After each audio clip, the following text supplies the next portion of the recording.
Welcome back, everyone. I'm the Depressed Dio, and this is Langrisser Mobile Apex Season 12. So, we're at the bottom of Silver 3, and this is the last time slot of Saturday. So this is what we're encountering, and much to my delight, and everyone who's tired of the push boxes, or sorry, the rush boxes and the assassin boxes, this is a standard box, an actual standard box. 4 healers, 2 tanks, a mixture of assassin, AoE, and bruiser types. It's as average as you can get. um, things that do stand out is a lot of the healers here are set up as holy class, and that's something that's definitely going to be probably pushing along in the meta. Mainly for 2 reasons. Prior to a certain character, the reason why you would go with a holy class for a healer is so you can actually match it with healer troops, and that way you can your accessory that makes you immune to fixed damage will actually work against Twilight Star, because obviously the big thing is Twilight Star would proc you, and then you just get wrecked because your Shrine Maidens just got breached.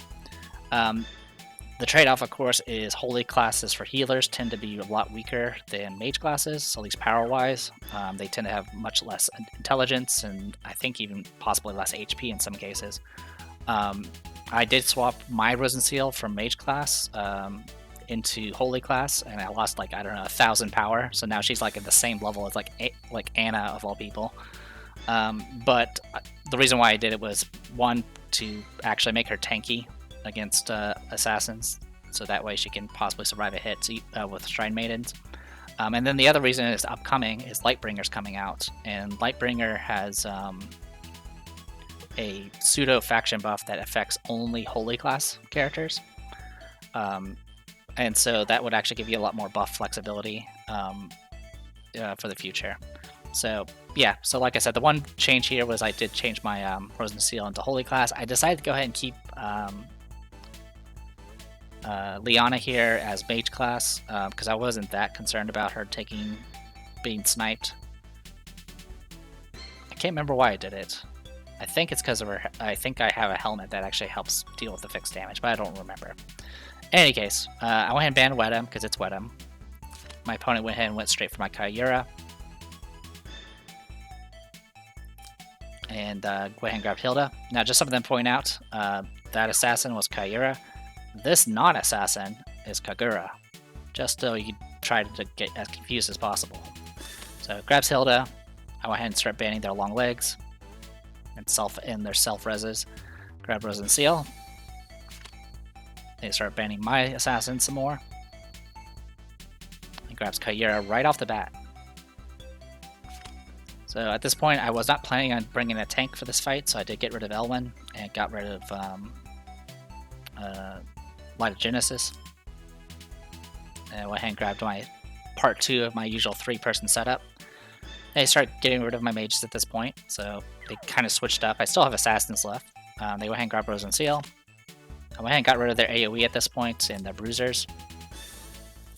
And grabbed Silvaria. So I got my usual 3-person start. At this point, they banned my other healer and my tank. The only thing I would have considered grabbing was Liana because of the Act Again for player 2, but not a big deal. Sage of the Trees is actually something to note because he can actually faction buff Kyura. And then go ahead and ban their Act Agains. Go ahead and grab my Kagura. Ban my cavalry and one of my assassins. I did leave my opponent with... I definitely took care of their major threats pretty early, so all they really had towards the end was healing and tanking. So they went ahead and grabbed an additional healer. Elma can also potentially reflect status effects, which isn't a big deal. Now I went ahead and grabbed Alicia. I think Pyrotes probably would have performed better in this fight. But Alicia, I was hoping I could take advantage of Alicia's kind of unpredictable mobility, and also kind of help out with maybe dispelling and punching through the tank here, because that's the biggest thing. Is 2 healers with one of the strongest tanks is a bit difficult to breach, especially when you have a Kyura trying to snipe you. Something to note about Shadowbringer, it doesn't really show in this fight, but his Covenant is not Thor. It is, I don't remember his name, but it's the guy it's the one that specializes in defense. So the stat bonuses he's getting from the Covenant is actually more defensive than offensive. Anyway, Hilda went Royal Cavalry. I think my opponent was expecting a Cavalry Kaigura. That's my only guess. Or he was just, or my opponent was just assuming that, you know, physical damage, whatever, and you can just still reduce it. Sage of the Trees, Crystal Warlocks with 3C and faction buff and self-resing. The Wave Whisper is not a big deal because, of course, I have Rosen Seal. Kaira here. This one's a Holy Kaira and has access to the usual offensive setup with Faceless. Elma here is 3C Light Mirror Heal. Definitely has a badge of some sort that negates fixed damage and has Shrine Maidens. And there's no badge on this Rosen Seal. Is spec for full healing. I'm assuming that she has something that prevents fixed damage, but I don't know what's going on with that. Anyway, over here, Alicia, Firebrand Sniper with the standard offense setup, Gunfire Barrage. Ironblood Commander, I did not bring a buff this time. I went ahead and got Commander's Ferocity for more additional offensive power. Have Sand Sea Mercenaries.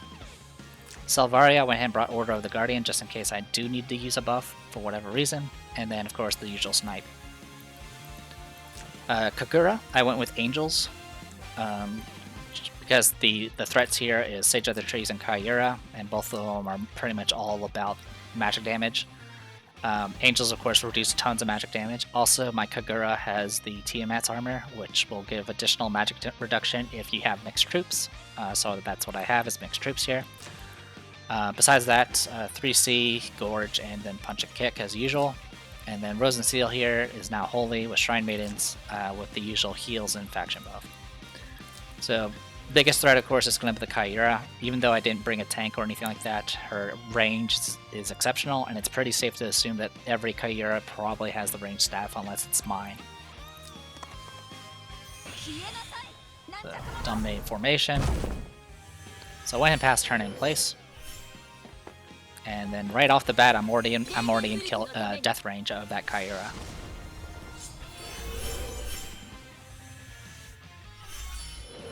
So I kind of have to just play off of Kaira's positioning, and of course my opponent's taking full advantage of the longer legs and the initiative. The biggest issue is Kaira and the fact I'm player 2. So, and Selvaria does not do well as player 2, as people have probably noticed. Usually if I do successfully with Selvaria, it's because my opponent did not count range correctly or assumed I did not have the bow that extended her range.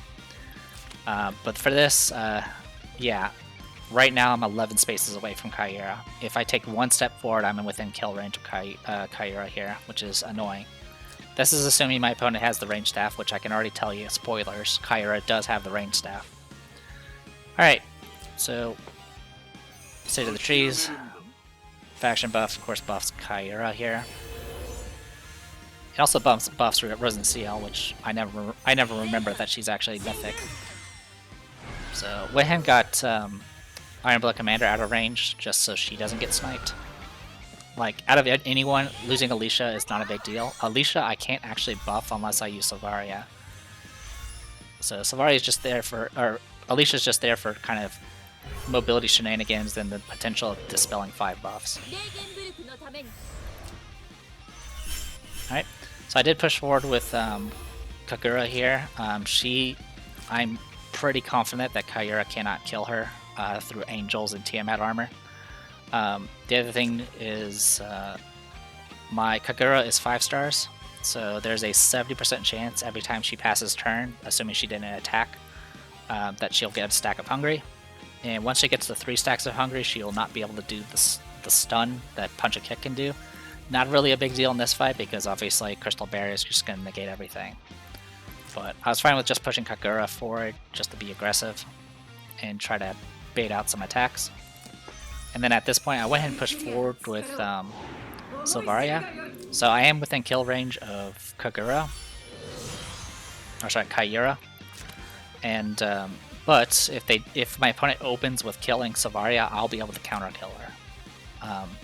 And if my opponent doesn't, if for whatever reason my opponent moves away with Kyra, I still have Sage of the Trees in range because I pushed forward 2 steps instead of 1. So my opponent did back off, so you went ahead and used this opportunity to go ahead and so negates my crit. He has 10,000 life, and he's reflecting physical. But it's not enough to be a problem. So took off his self-res.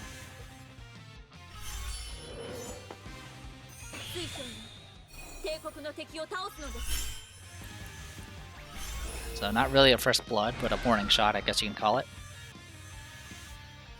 I am able to move a little bit closer now since Kyra opted to back away.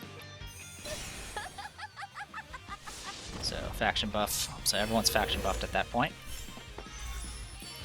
Again, I'm pushing forward with Kagura because she is she can tank. She can tank all this magic.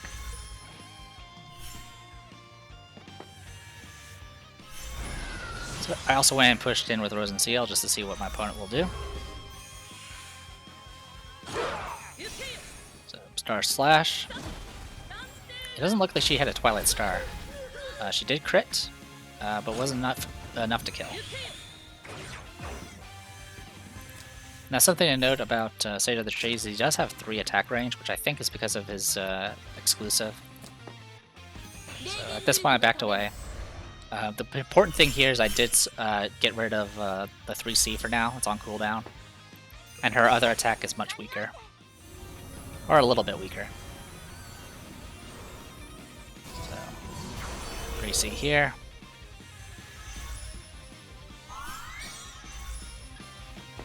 At this point, backed away. I'm completely out of range of anyone for this, unfortunately. But I don't really have any other options.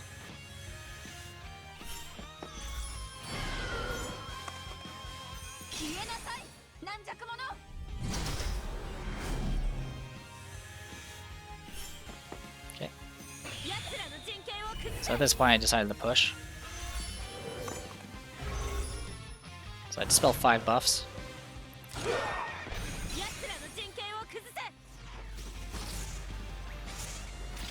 And I think there was a Thorns in this, wasn't it? Yeah, there was a Thorns for this. So I took a bunch of damage. Alright, so I dispelled 5 buffs, and unfortunately the buffs that remained were... My goal was to try to get rid... Out of all the buffs, I wanted to get rid of the guard buff, but unfortunately I did not get rid of it. So, at this point I'm a little bit in danger.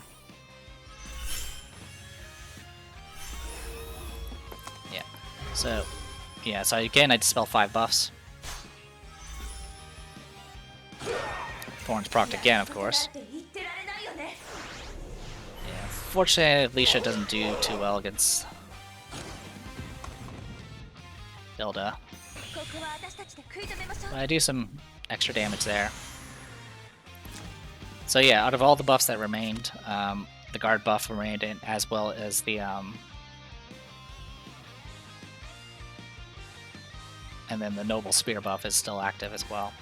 So yeah, everything except for the guard buff got taken out. So at this point, yeah, crit for 21,000 there, which is a normal attack. So yeah, at this point I went ahead and moved in. Because at this point I have to fight. If I back away, they'll just heal back up and get buffed again. So use Commander's Ferocity. Got rid of the self-res. And yeah, so at this point like I said, I have to push. So I'm gonna do 3C here, which will give me 4 steps. Move in. Obviously the immunities are just gonna negate everything here. I get an extra like 20%, or it was like 8% damage dealt because of the 4 steps I took, which was more than enough to kill.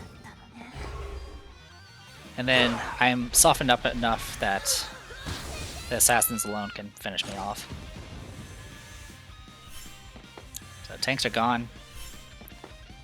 So Sylvari is completely out of range, so I actually opted to do the order buff, and this is probably a first, but I'm actually not going to use the attack buff here.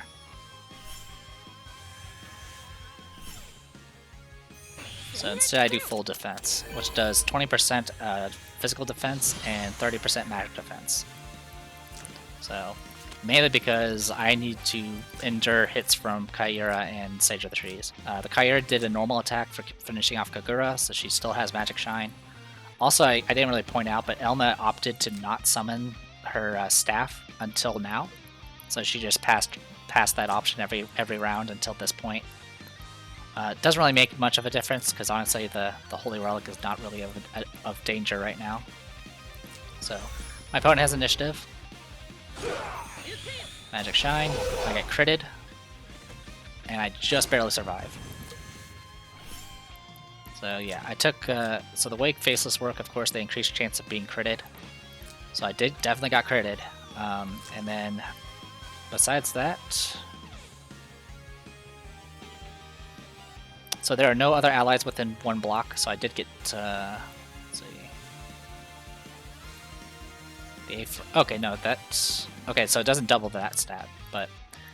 So yeah, I had some magic defense from that, and then of course the magic defense from the order I gave. So, unfortunately, Iron Blood Commander is completely out of range of doing anything, can't do any more formations. So I went ahead and did Miracle, so this will heal up a little bit, as well as reduce damage taken by 15%. So normal attack here. Doesn't do enough. I think even with a crit it wouldn't have been enough. Now something else to point out is since they opted to try to finish off Iron Blood Commander, they didn't bother reapplying their faction buff, so they have no buffs right now. At this point, the only thing that can attack now is Rosenseal and Elma. Also, another thing to point out is I opted to stand in Forest, so I have additional 20% defense. So I went ahead and just passed turn in place and healed. I think I could have attacked. I think I could have attacked Elma and possibly survived the counter hit, but I didn't want to risk it. So went ahead and just passed turn in place, which I got the heal from Rosenseal and then the self-heal from Sandsea Mercenary. So staff does nothing. At this point I move in and do this. I don't have any buffs active, but that's fine.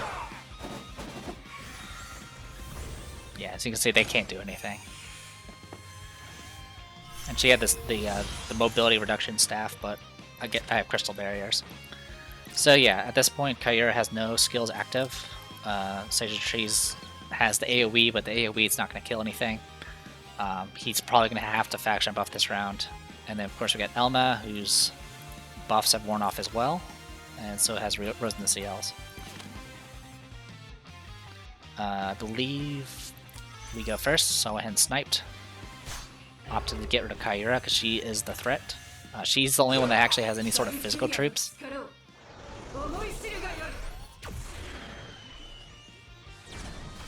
Critted. So yeah, even without buffs, it was more than enough to kill. My opponent went ahead and opted to faction buff instead of attack this time. And as long as I stand in these forests, I'm going to be good to go. Went ahead and attacked. Shrine Maiden's pretty much ensure I wasn't going to get killed, but attacking will trigger Heaven's Gift and heal myself more. And with this, I'm at full health. So people are shuffling towards the center at this point, which is fine. So yeah, something to note there. So yeah, I was correct. She does have fixed damage negation, and then she off. So yeah, that's why I didn't trigger Sylvaria's thing. Holy healing, not a big deal. And at this point, I'll reapply my faction buff. So now, not only in my faction buff, but now anytime we get into combat, I'll dispel one of their buffs. The center 6 tiles here is, of course, over here. Also, the Rosenseal is also immune to fixed damage. So yeah, I do Commander's Ferocity and finish off Sage of Trees at this point. The spell's debuffs implies that terrain, but not a big deal here. Yeah, I had no troops that actually get affected by this terrain, which is nice. Alright, so at this point, my opponent gave up. I think the last action I actually took was I moved Sylvari up to get in position to possibly get into the middle. I think I also attacked, but I don't remember. Or I was about to attack, but my opponent gave up. So yeah, really intense fight. I feel like I probably made a few mistakes there, to say the least. Also, just some bad luck about the dispels. I mean, I don't think it would have made a huge difference in hindsight. Killing the tank was pretty much a priority regardless. The only thing that would have happened if I had dispelled the guard buff is I could have killed Elma. But Elma wasn't the issue. The issue was Kyura and Stage of the Trees, and they were adjacent. So it is what it is. I'm not sure if I want to be doing another match this weekend. If I do, you'll see another video eventually. But for right now, I'm 50% win rate, and I got 45 points, so I'll gradually be making my way towards gold 3 like usual. Anyway, oh yeah, I didn't ever talk about the season rewards. So there are Mechanical Knight skins and Elite Cavalry skins. Mainly the only thing that stands out is the Mechanical Knight. And then anyone remember Laird? Because this is Laird skin. It's a really good skin, but no one uses Laird. But people are apparently fans of Laird, but yeah, no one uses him because he's an R rarity character that served under Leon. Anyway, next week should be the next banner, which will be Lightbringer and was it Akameto? I don't remember her name, but it starts with an A and she does portals. Both characters I intend on using, and I'm probably going to try to get as many of them as possible so I can get them onto the box as soon as possible. I'll probably be looking at the formation after this weekend is done and see about maybe making something a bit more traditional. I did see some matches on the China servers that kind of had more traditional tank push. I think that's partially because you can now kind of make a decent princess box using a mixture of Lightbringer and Christiane. Because usually the biggest issue about faction buffers is usually they only have one. So your tanks end up being kind of split between different factions in your box. That way you can try to support one of them type situation. Also, Lightbringer is just really popular because she's essentially a bruiser. She's a tank that can actually fight back, which is pretty helpful. Besides that, yeah, I'll be looking into that. So until then, I am The Depressed Hero. This was Langrisser Mobile Apex Season 12. See you guys later.